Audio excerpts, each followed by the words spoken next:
Well, we're thrilled to be here with Lynn Coady, the author of Hellgoing, the recent winner of the Scotiabank Giller Prize, and our current Cityline Book Club pick. So thank you so much, Lynn, for being here with us. Thank you. It's my pleasure. And congratulations on the win. How does it feel to win such a prestigious literary award in Canada? Pretty good. I don't think it's quite sunk in yet, but every once in a while, just before I go to bed or something, it kind of hits me and then I can't sleep for the next half hour.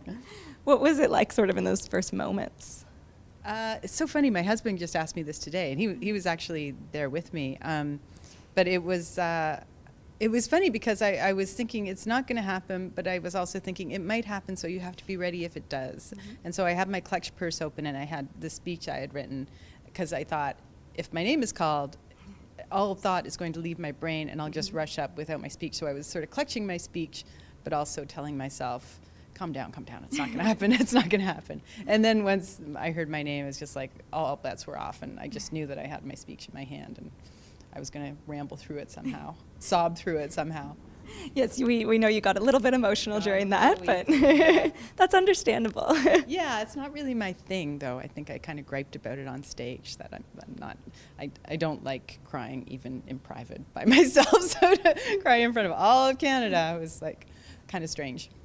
But in that sort of exciting situation, you never know. I think it's forgivable, yes. Definitely. So let's talk a bit about, so this is your first full short story collection, but you've published 5 novels beforehand, including The Antagonist, which was actually also nominated for the Giller Prize. Mm-hmm.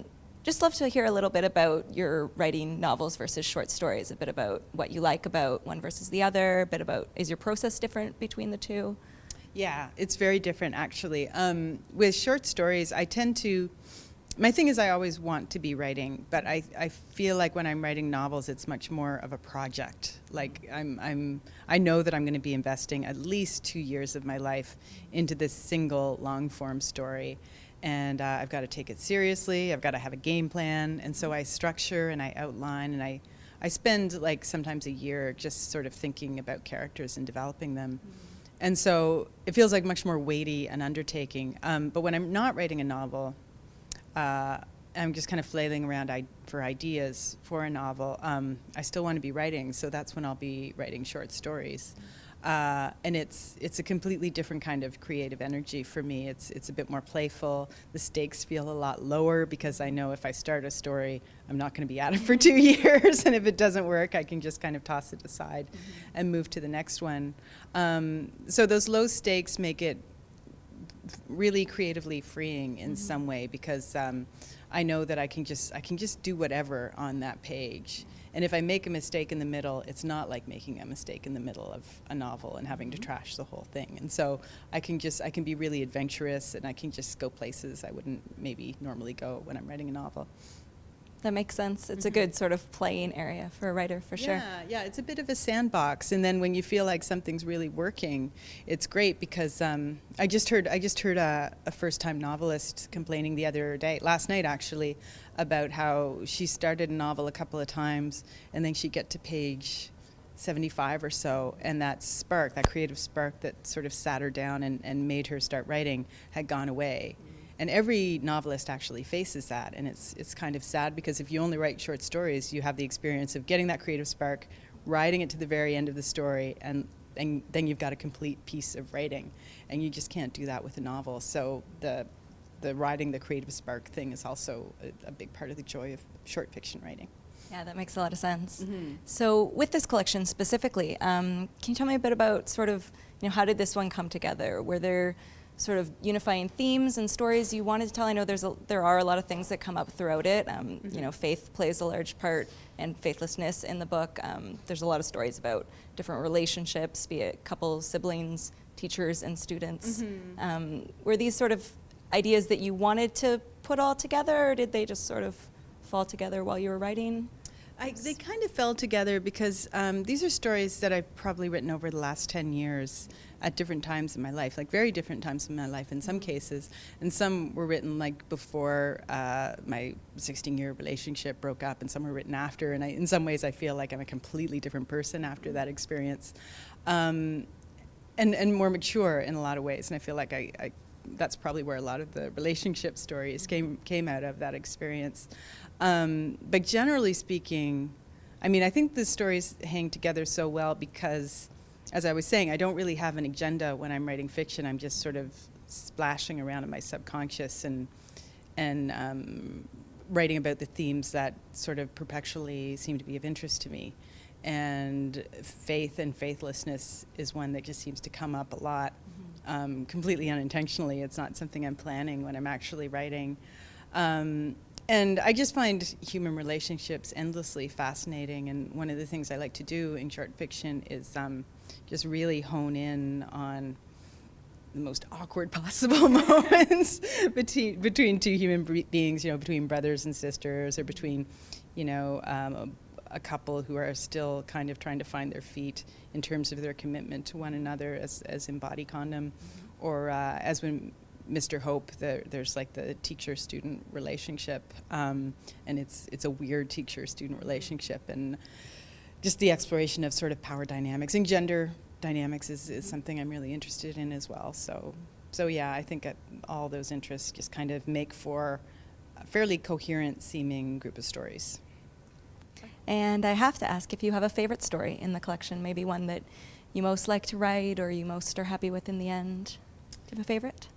Kind of, yeah. I mean, I think my favorite, I think sometimes your favorite is your problem child in some ways, because that's the one you sort of pour the most attention into. And for me, that one was Mr. Hope, I think, just because I started that story in the spirit of play, as I was telling you about, like not really knowing what it was I wanted to write about. I had this memory of a boy with his eyeball falling out in grade 1.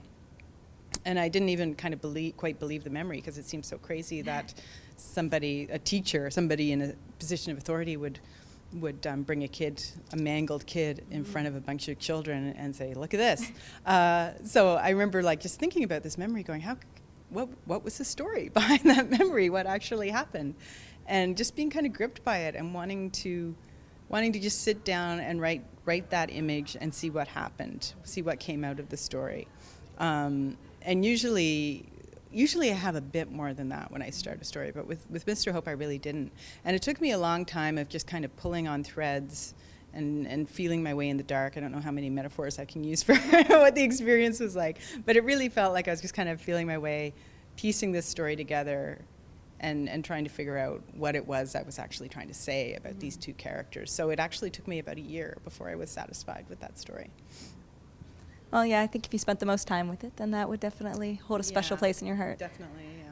So leading into that then, I was wondering just a bit about how you decided on the order of stories in the collection. I mean, that's the last, Mr. Hope is the last story in the collection. And right. I just wonder how you come to that decision, whether with your editor or by yourself, or how you pick the flow. I think there was a good flow in the collection, but I'm wondering how you did that.